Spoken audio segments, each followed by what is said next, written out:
धरती पर जीवन का इतिहास सीरीज की वीडियोस में हमने अब तक काफी सारी चीजों के बारे में बात की है, जैसे कि धरती पर जीवन का एवोल्यूशन कैसे हुआ, धरती पर डायनासोर्स आखिर कब घूमा करते थे, मैमल्स ने धरती पर कब कब्जा किया और ह्यूमंस कब और कैसे इवॉल्व हुए।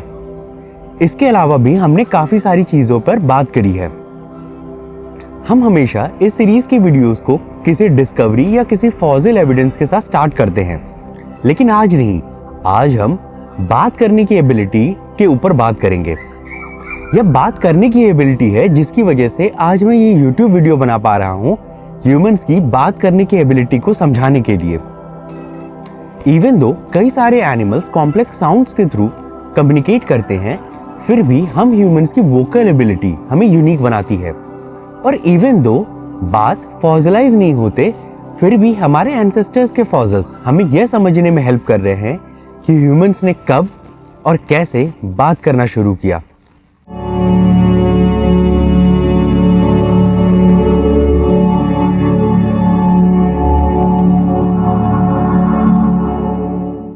हम ह्यूमंस की बात करने की कहानी की शुरुआत या तो आज से कुछ 400 मिलियन ईयर्स पहले होती है, जब सबसे पहले टेट्रापॉड्स ने पानी से निकलकर जमीन को अपना घर बनाया। इन टेट्रापॉड्स ने जमीन पर रहने के लिए लंग्स और मूवेबल टंग डेवलप कर ली, और इन दोनों का प्रिसाइज कंट्रोल बात करने की एबिलिटी के लिए बहुत ज्यादा इंपॉर्टेंट है।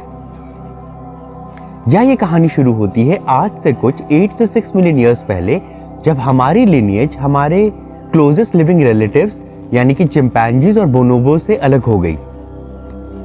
इसमें कोई दो राय नहीं है कि चिंपैंजीज, बोनोबोस और बाकी सारे एप्स कॉम्प्लेक्स साउंड्स और हैंड जेस्चर्स वगैरह को यूज करके कम्युनिकेट कर सकते हैं, फिर भी उनकी कम्युनिकेशन एबिलिटी हम ह्यूमंस जितनी कॉम्प्लेक्स और एडवांस नहीं है।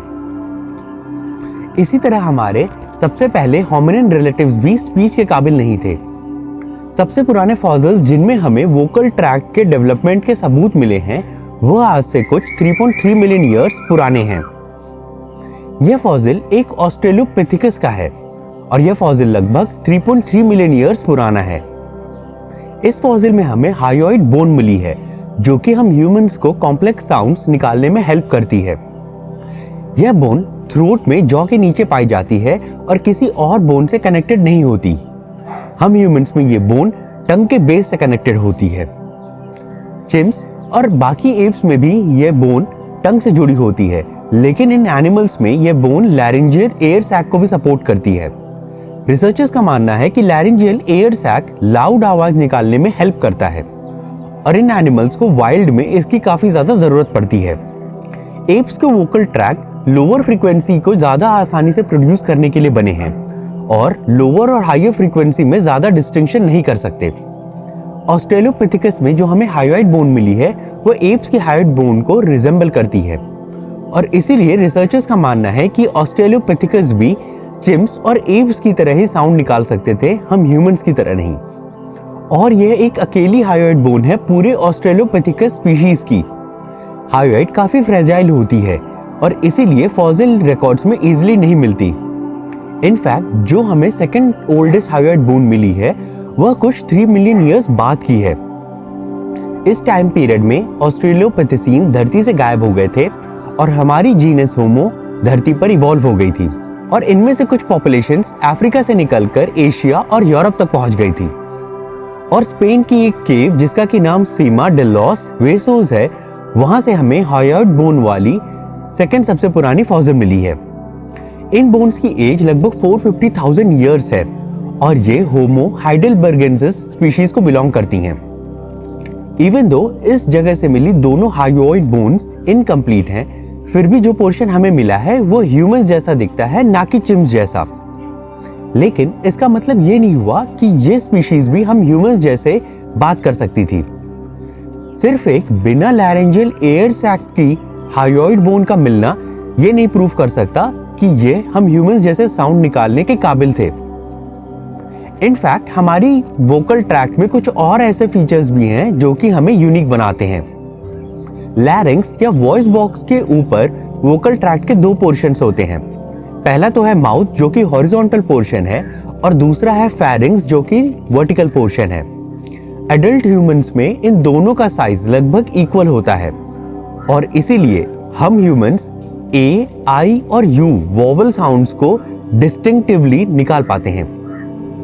ह्यूमन बेबीज और चिम्प्स में वर्टिकल पोर्शन का साइज हॉरिजॉन्टल पोर्शन से काफी छोटा होता है, इसीलिए ये वोवल साउंड्स प्रोड्यूस नहीं कर सकते। इसी तरह रिसर्चर्स का मानना है कि निएंडरथॉल्स में भी वर्टिकल पोर्शन हॉरिजॉन्टल पोर्शन से छोटा था, जैसा कि एक 10 साल के बच्चे में होता है। और 10 साल का बच्चा वोवल साउंड्स इजीली प्रोड्यूस कर सकता है, इसीलिए रिसर्चर्स का मानना है कि निएंडरथॉल्स भी ऐसा कर सकते थे। और निएंडरथॉल्स में बात करने की एबिलिटी को प्रूव करने के लिए हमारे पास दूसरे एनाटॉमिकल एविडेंसेस भी हैं। हमें निएंडरथॉल्स की हायोइड बोन्स 2 अलग अलग साइड से मिली हैं और ये हम ह्यूमंस से ऑलमोस्ट इनडिस्टिंग्विशेबल हैं। लेकिन ह्यूमंस जैसे साउंड प्रोड्यूस कर पाना तो स्टोरी का सिर्फ एक पार्ट है। दूसरा पार्ट है इन साउंड्स को सुन पाना। साइंटिस्ट को हायोइड बोन तो कम मिली है, लेकिन उन्हें स्कल्स काफी ज्यादा क्वांटिटी में मिले हैं और इनमें वो ईयर कनाल्स को स्टडी कर सकते थे। और फॉसिलाइज स्कल्स में मिले ईयर कनाल्स को ह्यूमंस और चिम्प्स के साथ कंपेयर करके साइंटिस्ट ये बता सकते हैं कि कोई भी स्पीशीज किस रेंज की फ्रीक्वेंसी के लिए ज्यादा सेंसिटिव थी। जैसे कि ऑस्ट्रेलियोपिथेकस मिड रेंज फ्रीक्वेंसीज के लिए ज्यादा सेंसिटिव थे। हम ह्यूमंस जैसे सुनने की फ्रीक्वेंसी रेंज हमारे जीनस होमो के साथ ही डेवलप हुई थी। हमारे जीनस होमो ने कुछ मिड रेंज फ्रीक्वेंसी की सेंसिटिविटी को खो दिया, लेकिन बदले में हायर फ्रीक्वेंसी की सेंसिटिविटी को डेवलप कर लिया। हायर फ्रीक्वेंसी के लिए सेंसिटिविटी हमें कॉन्सोनेंट्स जैसे कि टी, के, एफ और एस को सुनने में हेल्प करती है और यही कॉन्सोनेंट्स बोलने और सुनने की एबिलिटी हमें बाकी सारे एनिमल से डिस्टिंक्ट बनाती है। अर्ली होमिनिन्स की स्पीच एप से मिलती जुलती थी और टाइम में जब तक हम सीमा डेलोस रेसोस तक पहुंचते हैं तब तक निएंडरथॉल्स और होमिनिन्स ने वोवल्स और कॉन्सोनेंट्स को बोलने और सुनने की एबिलिटी को डेवलप कर लिया था। लेकिन हमें ये नहीं पता कि इन एंसेस्टर्स ने क्या लैंग्वेज भी डेवलप कर ली थी। इस बात पे काफी सारी डिबेट और रिसर्च चल रही है। अकेली होमिनिन स्पीशीज के तौर पे हमारी ये रिस्पॉन्सिबिलिटी बनती है कि हम ह्यूमन स्पीच के एवोल्यूशन के बारे में रिसर्च करें और इसकी स्टोरी को सब तक पहुंचाएं। So that's it for today's video. Thanks for watching and stay curious.